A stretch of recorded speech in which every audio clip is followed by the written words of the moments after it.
course, all this is being led by your old boss, of course, isn't it? And there's been a hoo-ha in the Commons over it and all sorts of stuff. Well, it was interesting. It was an interesting clip just listening to Rachel, where she said that the local people don't want it. It was the local council that approved it in the first place. And a lot of people want the jobs. Exactly. It provides 500 plus jobs. The local council approved it in the first place. The local MPs want it. It was something that got called in a few years ago, and it's been an ongoing saga because obviously there are environmental impacts and there'll be people who don't want to see a new coal mine open. I think the difference here is that it's a coal mine that is going to produce steel. It's not going to be burning fossil fuels that impact on the environment. So it's steel that otherwise we'd be importing from elsewhere. And they do say it's going to be carbon neutral. Precisely, and that's part of the inspector's report that came to the Secretary of State, to Michael Gove. So it's an independent report that it dealt with all of these issues, and Michael has obviously taken the decision that actually, for all of those reasons that we've just talked about, is the reason why it should get the green light and the go-ahead. Well, absolutely, and politicians have this very delicate balance at the moment, don't they? It may, on the face of it, look like an unpopular move, but we need energy. And we need to be providing our own rather than importing it. Exactly so. And I think, exactly as you say, I mean, look, we're going through a really, really difficult time in terms of the economy, in terms of people's energy bills.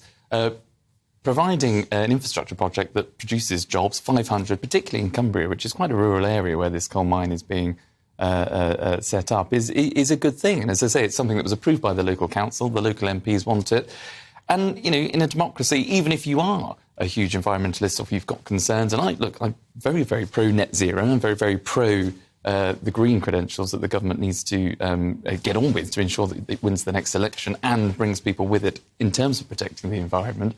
But even if you are against it, if you're sitting in Whitehall in sunny Paddington as we are here, it's local people that want it to happen, and that's local democracy in action. Can we talk about the Chancellor? He's making a statement today, isn't he, about regulation around banking. Now, financial crash in 2008 and all that, there was some new regulations put on to try and stop this happening again. He's talking about easing some of that now in order to stimulate growth. How does all that work? So I think this is a speech that he'll be making today in Edinburgh, I believe. So making sure that it's a union-focused speech. The whole of the UK is obviously, or the UK benefits being part of the union.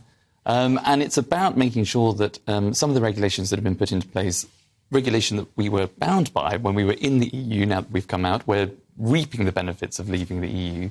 And our financial services sector can flourish, and it can do more in terms of investing, that some of the restrictions and some of the rules that we had to bring in 2010 after the 2008 crash, as you rightly said, Stephen, that can now be relaxed, that we can actually have a financial services sector that is the heartbeat of the UK economy, that can have less shackles upon it, that it can grow again, and that will get us out of what, again, is a very, very difficult economic period. So hopefully that speech will be delivered this afternoon, and we'll have to wait and hear the full details. But it's about going for growth. It's about making sure that we reap the benefits of Brexit and we can turbocharge the economy.